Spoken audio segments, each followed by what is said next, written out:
ത് താങ്കൾ നേരത്തെ പറഞ്ഞത് ഇന്ത്യ എന്നുള്ളത് ഒരു ആശയമാണ് എന്നൊക്കെ പറയുകയാണെങ്കിൽ ഇന്ത്യ എന്നുള്ളതും ഭാരതം എന്നുള്ളതും രണ്ട് ആശയം തന്നെയാണ്. ഈ അറിവ് എവിടെ നിന്ന് കിട്ടി? പത്രത്തിൽ നിന്ന് അടിച്ചു മാറ്റിയതാ.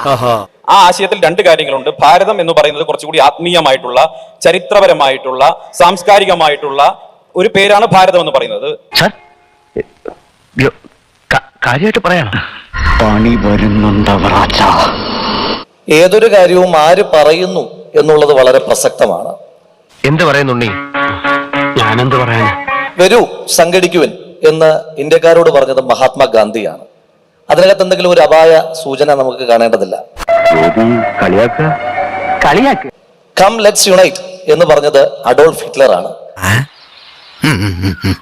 ഒന്ന് ആലോചിച്ച് നോക്കൂ, വരൂ സംഘടിക്കുമെന്ന് ഗാന്ധി പറയുന്നതും വരൂ സംഘടിക്കുമെന്ന് അഡോൾഫ് ഹിറ്റ്ലർ പറയുന്നതും തമ്മിൽ വാക്കുകളിൽ വ്യത്യാസമില്ല എങ്കിലും എത്ര പെട്ടെന്നാണ് ആശയങ്ങൾ മാറി പറഞ്ഞത്.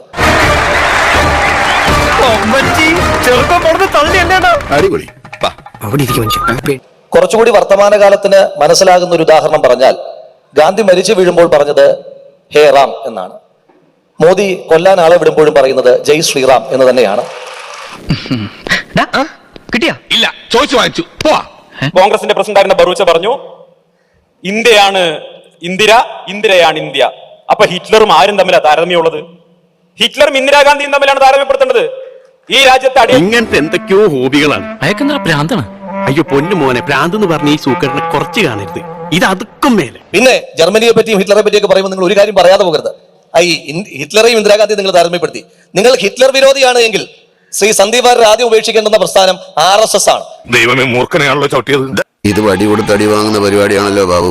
കാരണം RSS രൂപം കൊള്ളുന്നത് ഹിറ്റ്ലർ എങ്ങനെയാണോ നാസി പ്രസ്ഥാനത്തിന് രൂപം കൊടുത്തത്, ബെനേറ്റോ മുസോളിനി എങ്ങനെയാണോ ഫാഷിസ്റ്റ് പ്രസ്ഥാനങ്ങൾക്ക് രൂപം കൊടുത്തത്, അതേ പ്രസ്ഥാനത്തിൽ വേഷത്തിൽ പോലും വലിയ വ്യത്യാസമില്ല. ഇപ്പോ നിക്കർ മാറ്റി പാൻസാക്കി എന്നുള്ള ചെറിയ വ്യത്യാസം മാത്രമേ നിങ്ങൾ തമ്മിലുള്ളൂ സാർ. അത് കാലഘട്ടത്തിന്റെ പ്രത്യേകതയാണ്. അതല്ലാതെ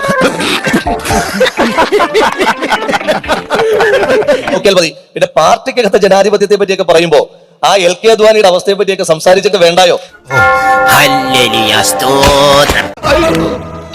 എന്റെ പിള്ളേർക്ക് അച്ഛനില്ലാണ്ടാക്കരുത്.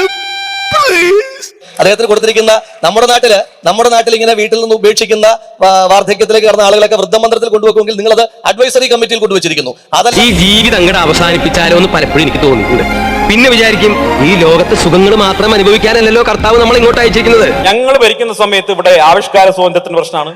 ഞങ്ങൾ ഭരിക്കുന്ന സമയത്ത് ഇവിടെ അസഹിഷ്ണുതയാണ്. ഇവനല്ലേ ഇതൊന്നും കൊണ്ടത്? എന്നിട്ട് ഇതിന്റെയൊക്കെ അപ്പോസ്തലനായിട്ട് ഇവിടെ ഇരിക്കുന്ന സനോജും, അപ്പുറത്തിരിക്കുന്ന പിന്നെ രാഹുൽ മാങ്കൂട്ടത്തിലും അതിനപ്പുറത്തിരിക്കുന്ന ഷാജി സാഹിബ് ആരെയാ വാഴ്ത്തുന്നത്? ജവഹർലാൽ നെഹ്റുവിനെ. 1964 മരണപ്പെട്ട ജവഹർലാൽ നെഹ്റു 2024 ഇവരെ അസ്വസ്ഥപ്പെടുത്തുന്നു എന്നുള്ളത് ആ മനുഷ്യന്റെ പ്രസക്തിയായി തന്നെ ഞാൻ വിലയിരുത്തുന്നു. അതവിടെ നിൽക്കട്ടെ. എന്റെ ദൈവമേ, എന്റെ ഒരു കഷ്ടകാലം അല്ല എന്ത് പറയാനാ. അടിയന്തരാവസ്ഥയുടെ കാലത്ത് LK അദ്വാനി പറഞ്ഞിരുന്നു അത്രേ. എന്താ പറഞ്ഞത്? മാധ്യമങ്ങളോട് ഇരിക്കാനേ പറഞ്ഞുള്ളൂ, അപ്പൊ കിടക്കുകയാണെന്ന്. അപ്പൊ അർണബ് ഗോസ്വാമി എന്താ കുഴി കുടിച്ച് താഴെ കിടക്കുകയാണോ സാർ നിങ്ങളുടെ കാലത്ത്?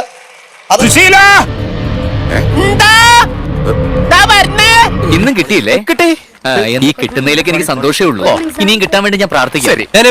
ഞാൻ പോകുന്നു. Bye bye.